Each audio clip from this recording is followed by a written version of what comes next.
გამარჯობათ. ვაგრძელებთ საუბარს გოს შესახებ. დღეს ვისაუბრებთ თუ რა არის ტერიტორია, ასევე სად ჯობია პარტიის დასაწყისში პირველი სვლების გაკეთება. საერთოდ გოში ისევე როგორც ჭადრაკში თამაშის პარტიას სამი სტადიისგან შედგება. ჭადრაკში ეს არის დებიუტი, მიტელშპილი, ანუ შუა თამაში და ენდშპილი. აქ სახელები ასე არის: ფუსეკი, ეს დებიუტი ესაბამება, ჭუბანი, შუა თამაში და იოსე დაბოლოება, ანუ ენდშპილი. ჩვენ ერთ-ერთ წინა ჩანაწერში გოს სათამაშო დაფა გობანი ქვია. საპონურად შევადარეთ დაუსახლებელ კუნძულს, სადაც ვთქვათ ერთი მხრიდან მოადგებიან მეკობრეები და ხოლო კუნძულის სხვა მხრიდან ასევე მათ შეიძლება თავიდან არც იცოდნენ ერთმანეთის არსებობის შესახებ. ორივე მრავლდება, ორივე სჭირდება უფრო მეტი ტერიტორია და ადრე თუ გვიან ისინი მოდიან ერთმანეთთან შეხებაში. ვინაიდან ორივეს სჭირდება უფრო მეტი ტერიტორია, მიდის ასე ვთქვათ ბრძოლა ტერიტორიისთვის. თამაშის მიზანიც ეს არის, ვინ უფრო მეტ ტერიტორიას შემოსაზღვრავს. ამისათვის შეიძლება გასაკვირიც იყოს, მაგრამ პირველივე სვლებიდან თითოეულ სვლას აქვს საკმაოდ დიდი დატვირთვა და საკმაოდ დიდი ფასი. მიუხედავად იმისა, რომ დაფა საკმაოდ დიდია.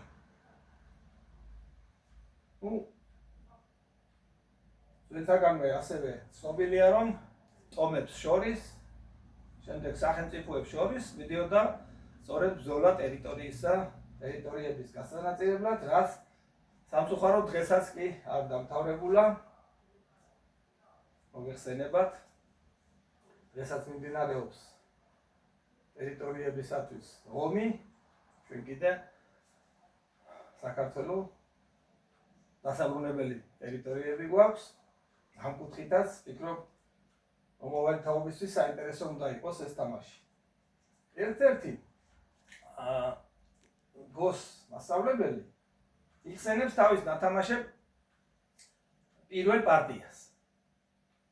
და მისი ეს ნათამაშები პარტია ზუსტად ასე გათამაშდა თუ დაახლოებით მე ვითამაშებ სვლებს, როგორც ის ყვება, რომელიც კარგად გამოგვადგება ჩვენ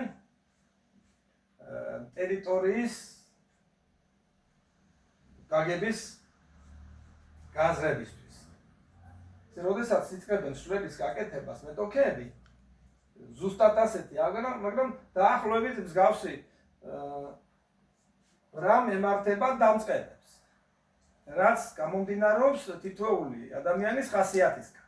ზოგი იწყებს რაც შეიძლება დიდი ტერიტორიის შემოსაზღვრას და დაუფლებას, მთელი დაფა უნდა ზოგს, ამაზე იტყვიან ხარბი მოთამაშეა, ხარბ სვლებს აკეთებს, ზოგი კიდე უფრო მოგზალებულ სვლებს აკეთებს. აი, მაგალითად შავები იწყებენ აქედან, შემდეგ თეთრები თამაშობენ ასე. შავები მიყვებიან შემდეგ დიაგონალზე. თეთრები სვლა, თამაშობენ შავები, თეთრები, შავები ისევ აგრძელებენ.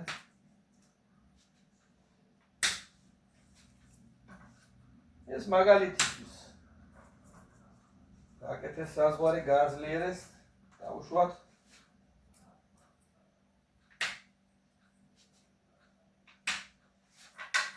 როგორც ხედავთ, ნათამაშების სვლებიდან თითოეული მხარის განზრახვა უკვე იკითხება.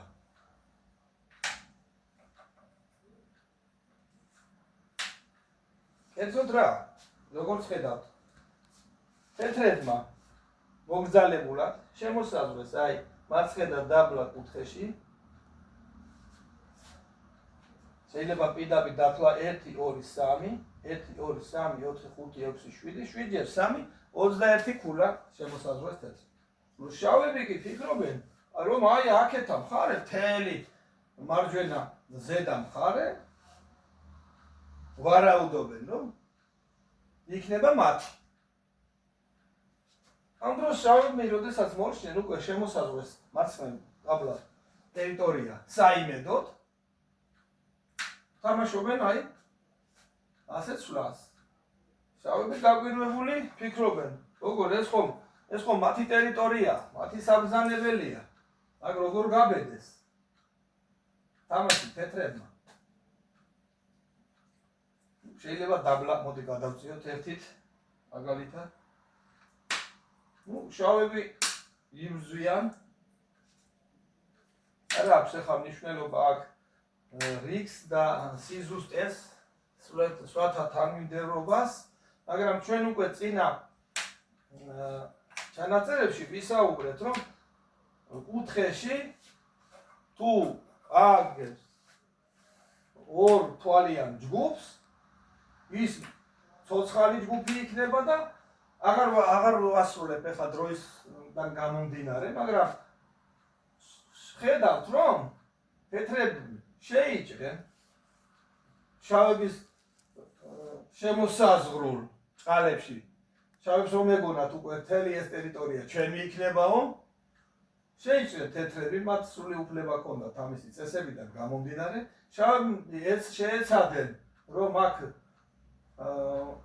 არ ეცოცხლა თეთრების ჯგუფს, მაგრამ რადგან ძალიან დიდი არე არის, ყოველთვის ასეთ დიდ არეში ყოველთვის ხერხდება, რომ ორთვალიანი ჯგუფი აიღოს. ამით თეთრებმა საკმაოდ დიდი ტერიტორია, რომელიც შავებს უკვე თავისად წარმოედგინათ, წაართვეს შავებს. ასეთი შეიძლება მოხდეს სტაფის სხვადასხვა ნაწილში, მაგრამ ეს მაგალითი რას გვიჩვენებს? რაც ხშირად ემართება დამწყებებს. აი თეთრების შავების ნათამაშებს ქვია ხარბი თამაში, ხარბის სვლები. ანუ მთელი დიდი ტერიტორიის დაუფლება მოინდომეს. ხოლო თეთრებმა კი შემოსაზღვრეს საიმედო, ოღონდ პატარა ტერიტორია. 21 ქულა ვათია. აქ შავები ვერ შეიჭრებიან, აზრი არ აქვს შეჭრას, აი კიდევაც თუ შეიჭრებიან აქ შავები. მათ რომ აქ ცოცხალი ჯგუფი ააგონ, მოგეხსენებათ რამდენი ქვა უნდა დაგონ. ესე თუ თეთრები საერთოდ აღარ მიაქცევენ ყურადღებას, აქაურობას, მაშინ კი ბატონო შეძლებენ რა თქმა უნდა შავები ააგონ აქ, მაგრამ ამას რა თქმა უნდა თეთრები არ აცლიან, ხო? მას უკვე აქედან ხარდი ხდება, რომ თამაშისას საჭირო არის დავიცვათ ბალანსი. ვითამაშოთ არცის ხარბად, რომ ძირი ტერიტორიები მოვინიშნოთ და შემდეგ მეტოქე მიოლად წაგვართვას შემოჭრით და არ ძალიან მორიდებულად და ძალიან შიშარად. ძალიან ხარბი აგებს, ძალიან შიშარად აგებს. ბალანს გოში აქვს ძალიან დიდი მნიშვნელობა. აი, ყველა მოთამაშე რომელიც დაიწყებს და მეც ვცდილობ, ჯერ კიდევ გოს შესწავლის და დაუფლების პროცესში ვარ, აი ეს ბალანსი გამოვიმუშაო. ყველას ვინც გადაწყვეტს, რომ საკმაოდ კარგ დონეზე დაეუფლოს თამა, გოს მოუწევს აი ამ ბალანსის გამომუშავება. მოდი ახლა მეგობრებო, ჩამოვიღოთ ეს წები და ნახოთ როგორ იწყებენ თამაშს გოში. აი ავიღოთ მაგალითად პირველი სვლა ტენგენი ჩვენ წინა ჩანაწერში ცენტრში ითამაშეს, დაუშვათ შავები იწყებენ. რას რა განაცხადს აკეთებენ ამითი სვავები. ყოველი სვლა რაღაცას მიანიშნებს. რაღაც განზრახვა მეტოქემ შეიძლება ამოიკითხოს. აი ეს ცენტრში გაკეთებული სვლა არ ვიტყვით ამაზე ხარბის სვლა, მაგრამ პატარა დაფაზე, ცხა დაფაზე ხშირად იწყებენ და იქ გამართლებულია. აი ეს თითქოს ყველა მხარეს იყურება, იხედება და თითქოს განაცხადს აკეთებს, რომ მე აქეთაც მინდა და ყველგან მინდა ავიღო ქულები. ეხლა დავაკვირდეთ ასეთ მომენტს. გამალაგოთ ქვები ასე ვქნაირად 1 2 3 8 ქვას 8 ქვით შემოსაზღვრული არის სულ 3 პუნქტი.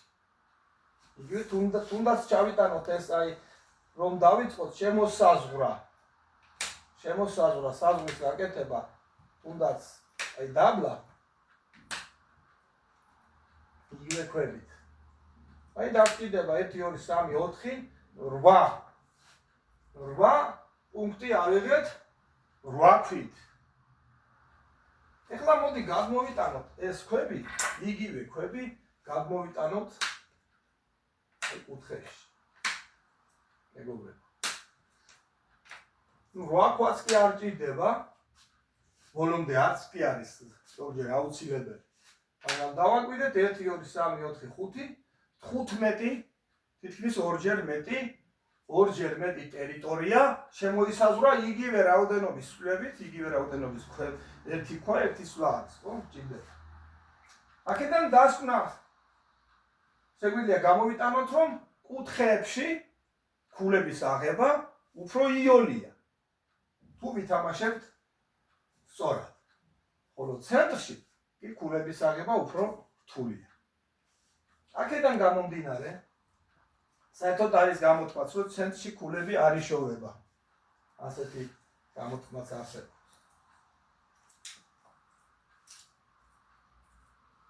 თუ პირველ სვლას გააკეთებს, დავუშვათ შავი აი ამ პუნქტში, ხო? აი ეს არის ძალიან პასიური სვლასაც ვერ ვიტყვით. ძალიან ცუდი სვლა. პარტიის დასაწყისში განსაკუთრებით. და პირველ ხაზს საერთოდ უწოდებენ სიკვდილის ხაზს. ეს არის მიწის ზედაპირი, ასე ვთქვათ. იქეთ არის ჰაერი და აი კოსმოსი, სივრცეები არის. მართლაც ჩვენი თამაში ხომ ტერიტორიის აღებაზეა. აი ამის აქეთ ტერიტორიები არაფერი არ არის. აი ეს ქვა უსაქმოდ დგას აქ, არაფერს არ აქვს. აი ერთი თუ გადავწევ, აი უკვე რაღაც მის უკან ჩნდება. ну ეს 3 პუნქტი, თუმცა რა თქმა უნდა ამას კიდე ჭირდება გამკიცება რომ აიღებენ შავები, მაგრამ ყოველ შემთხვევაში აი აქ გაკეთებული სვლა რაღაცას აკეთებს. აქედან ასე ვთქვათ სიცოცხლე იწყება. ამას კიდე მეორე ქვის დადება გამაგრება ჭირდება, რომ რაღაცნაირად ჩაითვალოს მომავალში, რომ ამ ქულებს აიღებენ. აი მესამე ხაზი კი მეგობრებო, მესამე ხაზს უწოდებენ უკვე სიცოცხლის ხაზს. მესამე და არის რეკომენდაცია, რომ მესამე ხაზედან დაიწყო თამაში. მესამე ხაზის უკან არის ქულებიც და ასევე მას შეუძლია მომდევნო სვლებით ცენტრისკენაც გაიჭრეს დაფაზე შექმნილი სიტუაციის მიხედვით, აი მესამე ხაზზე დადებულ ქვას შეუძლია ასევე სხვადასხვა მიმართულებით განვითარება მომდევნო სვლებით. აი აქ მეორე ქვა დადებული მესამე ქვა, უკვე 3 ქვა რაღაც კონტურებს აკეთებს საზღვრის და მის უკან ამის უკან თეთრების შეჭრა საკმაოდ სახიფათოა და შეიძლება ითქვას შის შემთხვევაში გაუმართლებელია. აი თუ გადავართ უკვე მეოთხე ხაზზე, ეს მის უკან რა თქმა უნდა ქულები ბევრია, მაგრამ აქ უკვე ჩნდება სივრცე შეჭრისთვის. თუ მესამე ხაზის უკან თუ გამაგრება არ აქვს, თეთრებს შეჭრა მარტო ქვას აზრი არ აქვს, მეოთხე ხაზის უკან უკვე აქ ხიფათი ჩნდება იმისა, რომ მის უკან დაბლაზე ვთქვათ, შეიჭრა თეთრები და აიღონ ქულები. მეოთხე ხაზზე დადებულ ქვებს უფრო აქვთ გავლენა ცენტრისკენ.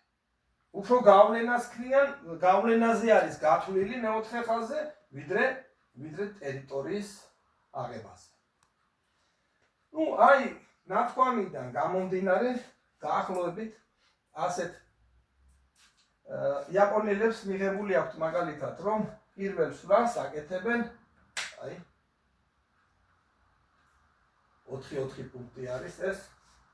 ამას ქვია ხოსი, ვარსკვლავებია. ეს არის მოწინააღმდეგის აი გულის მხარეს და ამით თითქოს აჩვენებენ კეთილგანწყობას მოწინააღმდეგის. თეთრები აიღებენ სხვა კუთხეს. აიღებენ შავები, აქ ერთი დაბლა, ამ თითოეულ პუნქტს, აი ერთით ზემოთ თუ ქვემოთ, აი ამათ თავიანთი სახელები აქვს, რასაც შემდეგ დაინტერესების შემთხვევაში თქვენ თვითონ თქვენგანი გაეცნობა. აი დაახლოებით პირველი სვლები, შემდეგ არის ასეთი წესი, ჯერ კუთხეები, შემდეგ განვითარება გვერდზე. აი ამ 4 სვლით უკვე რაღაც კონტურები ჩანს და ჩანაფიქრები. თეთრები თავის მხრივ აკეთებენ ასევე სვლებს. რა თქმა უნდა, ძალზე შორს არ წავალ, დაახლოებით მონახაზი პირველი სვლების შეიძლება ამის მსგავსად წარმოიდგინოთ. ფუსეკი ქვია საწყის ნაწილს, დებიუტი, რომელიც ზუსტად ვერავინ იტყვის, თქვათ, რამდენი სვლა გრძელდება, გააჩნია როგორ განვითარდება პარტიის პირველი სვლები. და არსებობს კუთხეებში სვლების განვითარების სხვადასხვა მოდელები, რომელსაც ქვია ჯოსეკი.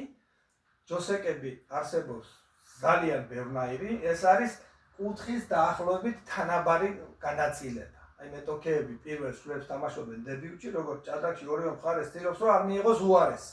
აი დაახლოებით ასეთი, ვინც კარგად დაისწავლის და შეძლებს ჯოსეკებს, რა თქმა უნდა, უპირატესობა ექნება. თუმცა შემოქმედებითი მხარეს აქვს ძალიან დიდი მნიშვნელობა, შეიძლება არ იცოდეს მოთამაშემ ჯოსეკები, მაგრამ საშუალო დონეზე მეცვლა ამითაც შეიძლება. მაგრამ უფროსი ღრმეებში და უფრო ღრმად დაუფლება მისაცემდომება, რა თქმა უნდა, მოუწევს, რომ თუ ძალიან ბევრი არა, ძირითადი ჯოსეკები მაინც დაისწავლოს. ერთ მომენტს გავუსვეთ კიდევ ხალხს. ჩვენ ჭადრაკში ვიცით, რომ თეთრებს პირველი სვლა რომ აქვთ, ამითი აქვთ უპირატესობა. როგორც პირველი სვლის.